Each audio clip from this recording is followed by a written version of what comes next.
Hello दोस्तों और स्वागत है आपका टोटल प्रेप यूपीएससी चैनल में। इसमें राइट नाउ आप देख रहे हैं T20 पॉलिटी यानी कि पॉलिटी इन 20 डेज सीरीज की हमारी अगली वीडियो, जिसमें कि हम union and its territory chapter 5 of M Laxmikanth को कवर करेंगे। ठीक है, इसके पहले कि हम वीडियो के अंदर चलें, प्लीज़ मेरे चैनल को सब्सक्राइब कर दीजिए, मेरी वीडियो को लाइक कर दीजिए और इसे अपने दोस्तों के साथ ज़रूर शेयर करिए। आप पे इसका कोई कॉस्ट नहीं पड़ेगा, पर मुझे इसका ज़रूर बेनिफिट होगा। ठीक है दोस्तों, चलिए देखते हैं। यहाँ पर ये बताया जा रहा है कि आर्टिकल 1 to 4 हमारे कॉन्स्टिट्यूशन के जो पार्ट 1 के अंदर में आर्टिकल 1 से लेकर आर्टिकल 4 हैं, वो यूनियन और इसकी टेरिटरी की बात करते हैं। हमारे देश को हमने यूनियन डिक्लेयर किया है, India is a union of states, और इसकी टेरिटरी क्या होगी, टेरिटरी के संबंध में क्या कानून रहेंगे, संविधान के क्या नियम रहेंगे, वो आर्टिकल 1 से 4 में हम उसके बारे में बात करेंगे। ठीक है, सुनने में जितना सिंपल लगता है उससे थोड़ा ज़्यादा कॉम्प्लिकेटेड ये नहीं होगा। ठीक है, सबसे पहले आप देखिए आर्टिकल 1 क्या बताता है। हमारे संविधान का सबसे पहला आर्टिकल ये बताता है कि इंडिया दैट इज़ भारत। ठीक है, यहीं से आप देखिए कॉम्प्लिकेशन चालू हो गया है। हम हमारे देश को एक नाम नहीं दे सक रहे हैं। ठीक है, हमारे देश को हमने नाम दिया है इंडिया और हमारे देश का नाम भारत भी है। ठीक है, यहीं से चालू हो चुका है मामला। ये जो India that is Bharat, it is a union of states. ठीक है, ये बताया जा रहा है, and it is not a federation of states. इन दोनों में अंतर है। हर यूपीएससी एस्पिरेंट जानता है कि यूनियन और फेडरेशन में क्या अंतर है, और इसके बारे में बहुत सारे एमसीक्यू भी उसने सॉल्व कर चुके होंगे। ठीक है, इसके बारे में हम खैर आगे बात करेंगे। तो ये जो आर्टिकल 1 है, it deals with two things. पहला नेम ऑफ द कंट्री, जो कि हमने देखा इंडिया दैट इज़ भारत, और दूसरा टाइप ऑफ पॉलिटी, इस तरह का यहाँ पे राजनीतिक व्यवस्था होगी, पॉलिटिकल सिस्टम होगा। ठीक है, सबसे पहले हम बात करते हैं हमारे देश के नाम को लेके। हमारी कॉन्स्टिट्यूएंट असेंबली में कोई यूनैनिमिटी नहीं थी, सब एक मत नहीं हो पा रहे थे, तभी आप देख रहे हैं दो नाम यहाँ पर रखे गए हैं। कुछ मेंबर्स ने कहा कि हमारा ट्रेडिशनल नाम जो भारत है हम उसको यूज़ करें, जबकि दूसरे लोगों ने बताया जो मॉडर्न नाम है इंडिया, मॉडर्न हमारा नाम है इंडिया, उसको हम इस्तेमाल करें। तो कोई फैसला नहीं हो पाया। तो एकदम टिपिकल इंडियन वे जो है, चलो ना आपकी ना मेरी, बीच का कुछ तय करते हैं। कॉन्स्टिट्यूएंट असेंबली ने दोनों इंडिया दैट इज़ भारत हमारे देश का नाम रख लिया है। ठीक है, दूसरा, हमारा देश जो है it is described as union. ठीक है, ऑल्दो हमारा जो कॉन्स्टिट्यूशन है it is federal in structure. यहाँ पे राज्य भी हैं, राज्यों के अधिकार भी हैं। राज्य और केंद्र को अधिकतर मामलों में बराबर की ताकत दी गई है। दोनों के बीच में कोई भी डिस्प्यूट होता है तो एक इंडिपेंडेंट बॉडी यानी कि सुप्रीम कोर्ट उसका फैसला करती है। उसमें ऐसा नहीं कहा जाता कि भाई केंद्र जो बोलेगा वही होगा। इसका मतलब दो यहाँ पर अधिकार प्राप्त लोग हैं कि नहीं है। तो ये एक तरह से हमारा कॉन्स्टिट्यूशन एक फेडरल कॉन्स्टिट्यूशन है, लेकिन वो छूटते ही पहले ही आर्टिकल में बोल देता है कि India is a union of states. Doctor B.R. Ambedkar कह रहे हैं the phrase union of states has been preferred over federation of states for two reasons. दो कारण हैं, ये आपसे एमसीक्यू में पूछे जा सकते हैं। ठीक है, दो कारण क्या है। पहला कि इंडियन फेडरेशन जो है वो स्टेट्स के अग्रीमेंट से नहीं निकला है।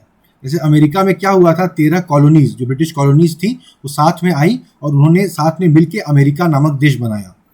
हमारे यहाँ ऐसा नहीं है। हमारे यहाँ ब्रिटिश इंडिया जो था उसको उसकी कॉन्स्टिट्यूएंट असेंबली दी गई, और बाकी जो प्रिंसली स्टेट्स वाली इंडिया था उसको बोला गया था कि आप ज्वाइन कर लीजिए। ठीक है, ऐसा कोई अलग अलग राज्यों के अग्रीमेंट से भारत नहीं बना है, पहला पॉइंट। दूसरा, the states have no right to secede from the federation. Federation में क्या होता है, चूंकि लोग एक साथ आके एक देश बनाते हैं तो उन्हें अलग जाने का भी अधिकार होता है। भारत में ऐसा अधिकार बिल्कुल भी नहीं है। ठीक है, the federation is an union because it is indestructible. इसको आप तोड़ नहीं सकते हैं। The country is an integral whole and divided into different states only for the convenience of administration. Administration के लिए अलग अलग राज्य बनाए गए हैं, ऐसा हमारा देश एक ही है। इसमें नोट क्या कहता है, नोट की तरफ ये जा नहीं रहा है, कोई बात नहीं, हम चैप्टर के अंत में देखेंगे। ठीक है, according to article 1 the territory of India can be classified into 3 categories. ठीक है, 3 कैटेगरीज हैं आर्टिकल 1 के हिसाब से। भारत की टेरिटरी को एक territories of the states, 2 union territories, और 3 territories that may be acquired by the government of India at any time. जिस समय ये कॉन्स्टिट्यूशन बन रहा था उस समय भारत के सीमा की क्या रूपरेखा होगी ये उतना ज़्यादा तय नहीं था। ठीक है, तो इसलिए उसमें ये प्रोविज़न भी डाल दिया गया कि आने वाले समय में भारत की सरकार कोई टेरिटरी को अक्वायर भी कर सकती है। ठीक है, जो नेम है of states and union territories और उनके टेरिटोरियल एक्सटेंट, कहाँ कहाँ तक उसकी सीमाएँ जाती हैं, वो first schedule of the constitution में मैंशनड है। ये याद रखना है, एमसीक्यू में पूछा जा सकता है। एट प्रेजेंट 28 स्टेट हैं, 9 यूनियन टेरिटरीज हैं। बहुत इंपॉर्टेंट पॉइंट है ये, कई लोग कंफ्यूज हो जाएंगे इसमें। जम्मू और कश्मीर राज्य था, अब वो राज्य नहीं है, तो राज्य 29 से घट के 28 रह गए हैं और 2 यूनियन टेरिटरीज ऐड हुई हैं, JNK एंड लद्दाख। तो जो बचपन से हम पढ़ते आ रहे थे 7 यूनियन टेरिटरीज, वो अब 9 यूनियन टेरिटरीज हो गई हैं। ठीक है, तो जो प्रोविजंस ऑफ द कॉन्स्टिट्यूशन है राज्यों के मामले में, वो हर एक राज्य पर बराबर एप्लीकेबल होते हैं। ठीक है, हाँ, कुछ स्पेशल प्रोविजन है अंडर पार्ट 21 जो कि एप्लीकेबल हैं कहाँ कहाँ पर। बहुत सारे राज्य हैं, इनमें देखिए महाराष्ट्र, गुजरात, नागालैंड, आसाम, मणिपुर, आंध्र प्रदेश एंड तेलंगाना, सिक्किम, मिजोरम, अरुणाचल प्रदेश, गोवा एंड कर्नाटका। ठीक है, इनके लिए कुछ स्पेशल प्रोविजन है अंडर पार्ट 21 जो कि ओवरराइड करते हैं जनरल प्रोविजन। बाकी सब जो जनरल हमने लिखे हुए हैं उनको ओवरराइड करते हैं, यानी इनके लिए जो विशेष प्रोविजन लिखे गए हैं उनको ज़्यादा महत्व दिया जाएगा कंपेयर टू वो आर्टिकल जो हर एक स्टेट पे बराबर एप्लीकेबल होते हैं। ठीक है, फर्दर 5th और 6th शेड्यूल्स हैं, ये भी बहुत न्यूज़ में है, इनसे संबंधित वीडियो मेरे चैनल पर मौजूद है, आप जाके पढ़ सकते हैं इनके बारे में। 5th schedule states and 6th schedule states के बीच में क्या अंतर है, बहुत इंपॉर्टेंट अभी मामला चल रहा है, क्योंकि अरुणाचल प्रदेश जो है वो 5th शेड्यूल में है पर वो 6th शेड्यूल में जाना चाहता है। ठीक है, तो 5th शेड्यूल आदिवासी राज्यों के लिए है और 6th शेड्यूल भी आदिवासी राज्यों के लिए, जनजातियों के लिए है। ठीक है, टेरिटरी ऑफ इंडिया जो है, it is a wider expression than the union of India. ठीक है, ये आपको ध्यान रखने वाली बात है। Union of India plus union territories plus ऐसी टेरिटरीज जो कि भारत सरकार कभी भी अक्वायर कर लेगी भविष्य में जाके, उन सबको मिला के टेरिटरी ऑफ इंडिया बनता है। आप समझ रहे हैं, territory of India is equal to union of India, जिसमें कि सिर्फ स्टेट्स हैं, plus union territories plus government of India, ऐसी टेरिटरीज जिनको बाद में अक्वायर कर लेगी, उनको जोड़ के भारत की पूरी टेरिटरी बनती है। ठीक है, the states are the members of the federal system and share a distribution of power with the centre. ठीक है, यूनियन टेरिटरीज और जो अक्वायर्ड टेरिटरीज होंगी वो सेंट्रल गवर्नमेंट द्वारा डायरेक्टली एडमिनिस्टर की जाती हैं। ठीक है, जो सोवरेन, भारत एक सोवरेन स्टेट है, स्वयंभू। ठीक है, तो India can acquire foreign territories according to the modes recognised by international law. ठीक है, अंतर्राष्ट्रीय कानून के तहत कुछ तरीके हैं जिनके जरिए एक देश दूसरे देश के इलाकों को टेक ओवर कर सकता है, जैसा सेशन, यानी किसी ने दे दिया, कोई संधि हो गई, हमने कुछ दे के खरीद लिया, किसी ने गिफ्ट दे दिया, लीज पे ले लिया, या प्लेबिसाइट, वहाँ जनमत संग्रह हुआ और उस जगह के लोगों ने कहा कि हम इंडिया में शामिल होना चाहते हैं, इंडिया वहाँ की ज़मीन ले सकता है। दूसरा ऑक्यूपेशन, जो कि किसी भी अभी तक रिकग्नाइज्ड रूलर के अंडर में नहीं थे एरिया, जैसे नॉर्थ ईस्ट के कई ट्राइबल एरियाज थे, वो ऐसे ही भारत का हिस्सा बने ऑक्यूपेशन से। कॉन्क्वेस्ट या सब्जुगेशन, कॉन्क्वेस्ट यानी युद्ध में जीत लिया, सब्जुगेशन यानी उसको अक्वायर कर लिया उसकी इच्छा के बिना। इस तरीके से किसी भी कोई भी एक आज़ाद देश जो है दूसरे एरियाज को अपने में शामिल कर सकता है। इंडिया ने बहुत सारे फॉरेन टेरिटरीज को अक्वायर किया है, जैसे दादरा नगर हवेली, गोवा, दमन और दीव, पुडुचेरी। ठीक है, गोवा, दमन और दीव जो थे ये पुर्तगाल का हिस्सा थे, पुडुचेरी जो था ये फ्रांस की कॉलोनी था। ठीक है, और सिक्किम एक आज़ाद देश था जिसको कि भारत ने वहाँ के लोगों के बीच में जनमत संग्रह करवा के टेक ओवर कर लिया।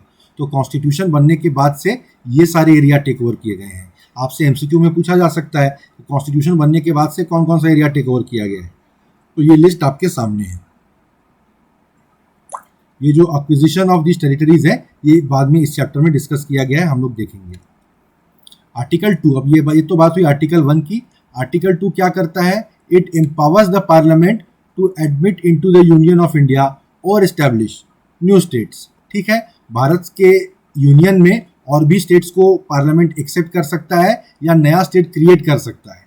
ठीक है, उसके लिए क्या टर्म और कंडीशन होंगे ये भी पार्लियामेंट खुद बनाएगी, एज इट थिंक्स फिट, जैसा उनको ठीक लगे उस हिसाब से वो बना सकते हैं। तो आर्टिकल 2 पार्लियामेंट को 2 पावर देता है। क्या पावर देता है? पहला power, the power to admit into the union of India new states. उस समय को समझिए, उस समय भारत पूरा बना नहीं था जब कॉन्स्टिट्यूएंट असेंबली बैठी थी, तो ऐसी उम्मीद थी कि फिलहाल इस कॉन्स्टिट्यूएंट असेंबली में जिन जिन इलाकों से लोग आए हैं, आने वाले समय में और भी कई इलाकों के लोग हमारे देश में शामिल होना चाहेंगे। तो पार्लियामेंट को यह अधिकार दिया गया कि हाँ, आप उन इलाकों को हमारे देश में शामिल कर लेना। ठीक है, दूसरा क्या पावर दिया गया आर्टिकल 2 के द्वारा कि आप नए स्टेट बना सकते हैं। वो सब जानते हैं, सबने अपने जीवन काल में देखा है।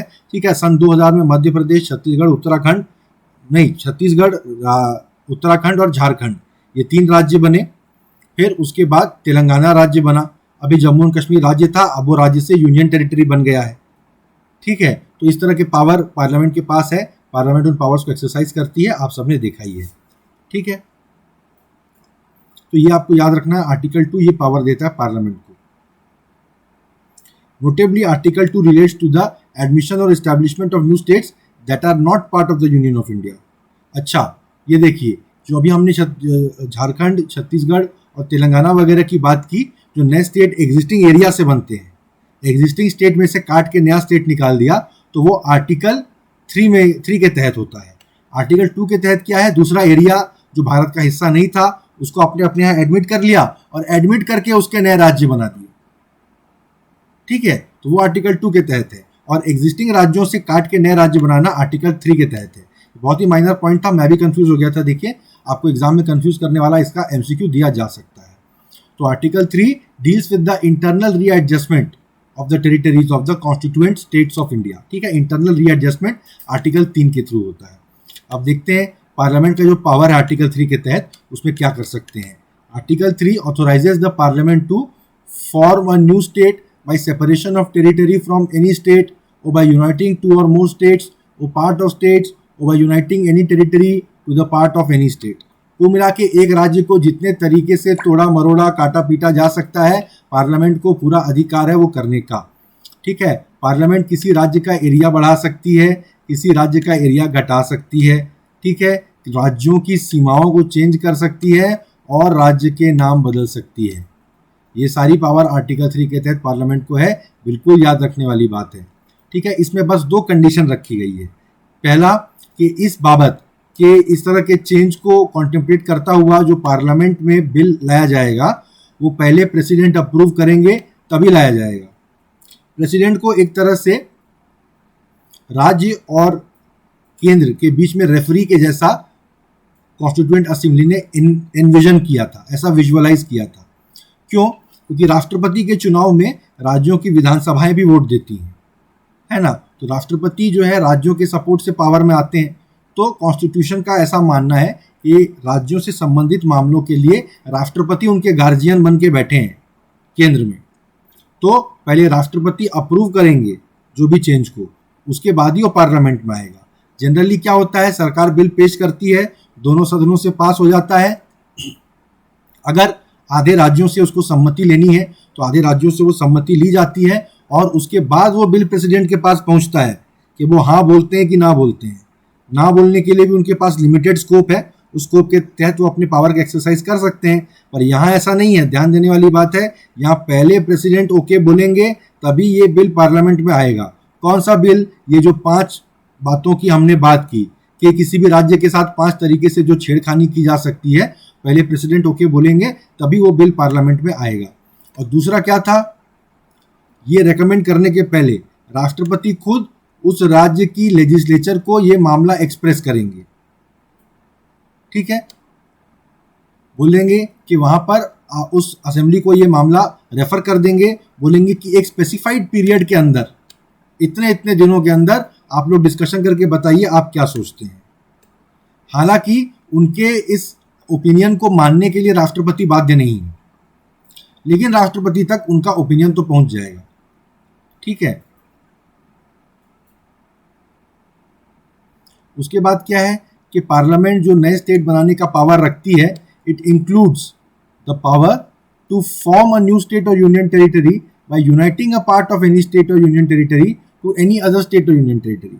कुल मिला के अगर एक नया स्टेट बनाना है तो वो ऐसा किसी राज्य से हिस्सा काट के किसी दूसरे राज्य से जोड़ के भी बना सकते हैं। ठीक है, काट के जोड़ा जा सकता है। ये पता नहीं क्यों ये लिंक काम नहीं कर रहा है, पिछली वीडियो में काम कर रहा था। ठीक है, चलिए हम चैप्टर के अंत में ये देखेंगे। तो प्रेसिडेंट, अच्छा ये शायद इसको बंद कर देंगे तो होगा क्या? हाँ, ऐसे काम करेगा। तो ये Babulal versus state of Bombay. देखिए बाबूलाल, जिसका नाम मेरा नाम होता तो मैं तो कोर्ट में केस लेके पहुंचता ही नहीं। एनीवेज, पर Babulal versus state of Bombay में फैसला आया था। ठीक है, चलिए चलते हैं।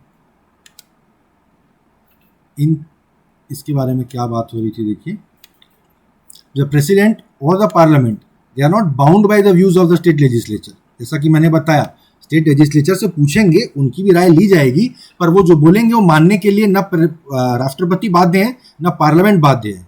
वो अपना फैसला ले सकते हैं, दे में इधर एक्सेप्ट और reject them even if the views are received in time. ठीक है। फर्दर, हर बार एक इस बिल में, अब जो बिल राष्ट्रपति ने ओके कर दिया, फिर पार्लियामेंट में ले आए, तो उसमें कुछ अमेंडमेंट भी हो सकता है। पार्लियामेंट के मेंबर्स कुछ अमेंडमेंट, कुछ चेंजेस सजेस्ट कर सकते हैं। तो हर चेंज को वो स्टेट को भेज के उसका अप्रूवल लेना जरूरी नहीं है। एक बार उनको भेजा, इन जनरल उनकी बात सुन ली, अब पार्लियामेंट अपने ऊपर इसके ऊपर फैसला लेने के लिए पूर्णतया स्वतंत्र है। किसी भी अमेंडमेंट के बारे में उनको स्टेट असेंबली से जाके पूछने की जरूरत नहीं है। ठीक है। जब एक यूनियन टेरिटरी की बात अगर हो रही है, उसका एरिया चेंज कर रहे हैं या उसका नाम चेंज कर रहे हैं कुछ भी, तो उसके बारे में वहाँ के लेजिस्लेचर, अगर वहाँ एक लेजिस्लेचर है तो उससे पूछने की कोई ज़रूरत नहीं है। उसके बारे में पार्लियामेंट खुद फैसला ले सकती है।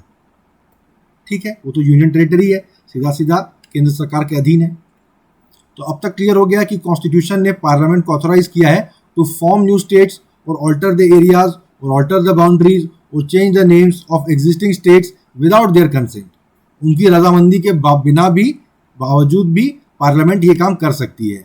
पार्लियामेंट भारत के पॉलिटिकल मैप को रीड्रॉ कर सकती है अकॉर्डिंग टू इट्स विल। ठीक है। हेंस द टेरिटोरियल इंटीग्रिटी और continued existence of any state is not guaranteed by the constitution. संविधान में कोई गारंटी नहीं है कि राज्य आज है तो कल भी होगा, और आज जिस फॉर्मेट में है कल उसी फॉर्मेट में होगा, है ना। तो India is described as what, an indestructible union of destructible states. India जो यूनियन है ये इनडिस्ट्रक्टिबल है, इसको चेंज नहीं किया जा सकता। हाँ, इसके अंदर जो राज्य हैं उनको चेंज किया जा सकता है। ठीक है। The union government can destroy the states whereas the state governments cannot destroy the union। ये सब याद रखने की बात है। which of the following are true about the Indian Constitution about the Union of India, ऐसे करके ये स्टेटमेंट्स दे देगा सीधा यहाँ से उठा के, तो आपको बताना पड़ेगा क्या करेक्ट है क्या नहीं है। इसके लिए अब हम किसी चीज़ को किसी और चीज़ से तुलना करने से बेहतर समझ में आता है, इसलिए बार बार हम यूएस से तुलना करते हैं। यूएस में जो राज्य है वो अपने आप में काफ़ी स्वतंत्र हैं। हर राज्य का अपना झंडा है, अपना कॉन्स्टिट्यूशन है, अपना सुप्रीम कोर्ट है, अपने अलग तरह के कानून हैं। तो वहाँ जो टेरिटोरियल इंटीग्रिटी है या continued existence of a state है, 50 राज्य हैं उनके, ये गारंटीड बाय द कॉन्स्टिट्यूशन है। उनको कोई माई का लाल चेंज नहीं कर सकता, इस तरह की बात है। ठीक है। The American federal government cannot form new states, और कोई स्टेट्स के बाउंड्री भी चेंज नहीं कर सकते, हाँ, जब तक वो स्टेट इस बात के लिए राजी ना हो जाए। अगर वो स्टेट खुद मान जाए फिर तो कुछ भी हो सकता है। इसलिए यूएसए को कैसे डिस्क्राइब किया जाता है, an indestructible union of indestructible states. उनका यूनियन भी इंडिस्ट्रक्टिबल है, लेकिन वहाँ स्टेट्स भी इंडिस्ट्रक्टिबल है। ठीक है। और क्या बात है, अब आर्टिकल 4 पर आते हैं। कॉन्स्टिट्यूशन आर्टिकल 4 में खुद ही डिक्लेयर करता है कि लॉज मेड फॉर एडमिशन और establishment of new states, article 2 में जो हमने नए राज्यों को देश में आमंत्रित किया उसके बारे में जो कानून है वो amendment to the constitution under article 368 नहीं माने जाएंगे। ठीक है। तो यानी ये सब जो कानून है इनको सिंपल मेजॉरिटी से पास कर दिया जा सकता है। जितने लोग खड़े हैं पार्लियामेंट में उस दिन मौजूद हैं, उनमें से 50% की वोटिंग हो जाएगी, तो स्टेट्स का नाम, मतलब नए स्टेट्स को अंदर देश के अंदर लाना और स्टेट्स की बाउंड्री चेंज कर देना, नया स्टेट फॉर्मेशन कर देना, ये सब सिंपल मेजॉरिटी से हो जाएगा। ठीक है। तो कॉन्स्टिट्यूशन इस प्रोसेस को बहुत ज़्यादा महत्व नहीं देती है। कुल मिला के से ये पता चलता है, ये बात आर्टिकल 4 बता रहा है। ठीक है। अब बहुत महत्वपूर्ण एक बात कि पार्लियामेंट के पास पावर है कि वो किसी भी राज्य का एरिया घटा सकती है, उसमें से कोई एरिया निकाल के किसी और स्टेट को दे सकती है। क्या इसका मतलब ये है कि पार्लियामेंट हमारे देश का कोई हिस्सा किसी दूसरे देश को दे सकती है क्या? सोच के देखिए, पार्लियामेंट कह सकती है कि आर्टिकल 3 के तहत हमको किसी भी राज्य का एरिया निकाल लेने का पावर है, तो हम उत्तराखंड से थोड़ा एरिया निकाल के नेपाल को दे देते हैं। नहीं, ये जो मामला था ये सुप्रीम कोर्ट के सामने आया था 1960 में। राष्ट्रपति ने आर्टिकल 143 के तहत सुप्रीम कोर्ट से एक ओपिनियन मांगा था। ठीक है। बेरूबारी यूनियन के बारे में। बेरूबारी यूनियन क्या है कि वेस्ट बंगाल में बेरूबारी यूनियन करके थोड़ी सी जगह थी, सेंट्रल गवर्नमेंट ने बोला था कि वो हम पाकिस्तान को दे देंगे। क्यों दे देंगे? क्योंकि पाकिस्तान से कुछ एरिया बदले में हमको मिलने वाला था। ऐसा करके। तो इसकी वजह से बहुत राजनीतिक हल्ला हंगामा हुआ था। तो राष्ट्रपति ने सुप्रीम कोर्ट से पूछा कि भाई क्या पार्लियामेंट को अधिकार है। सुप्रीम कोर्ट ने बोला था कि आर्टिकल 3 के तहत किसी भी राज्य का एरिया कम करने वाला जो पावर है, इसका ये मतलब नहीं है कि it does not cover cession of Indian territory to a foreign country. इसका ये मतलब नहीं है कि हमारा देश का कोई हिस्सा पार्लियामेंट किसी दूसरे देश को भी दे सकता है, ठीक है।